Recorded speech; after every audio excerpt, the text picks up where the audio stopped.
Hello guys, so ayan, nagpunta ako sa Ukay-Ukay today. Look at this, yan yung aking mga nakuha, oh. Coach na bag, got this for $5. And this one, talagang ano pa siya, basically brand new guys. Oh, Kate Spade, no, Aldo.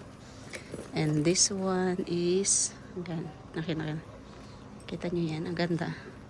So itong dalawa na to is $15. Then itong Rubbermaid is 2.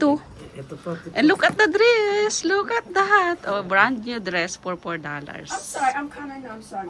See that? Ayan, minodel pa yan ni Jojo. Just show the rest. Oh, ito. Ayan. Blazer. Oh, ganda oh. $4 din guys. O, diba? Ang cute-cute. Super lucky tayo. Again bago. today. Parang Looks bago pa like niya. new. Yeah. Oh, ayan. Ang This one is 100% new because there's a tag. oh, ayan. It's $29.99.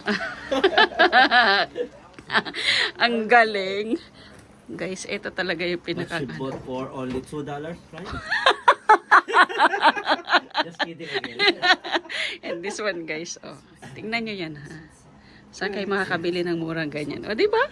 42. So, ayan. Oh, ayan ang aking mga nakuha today sa Ukay-Ukay. Thank you everyone for watching. Don't forget to subscribe.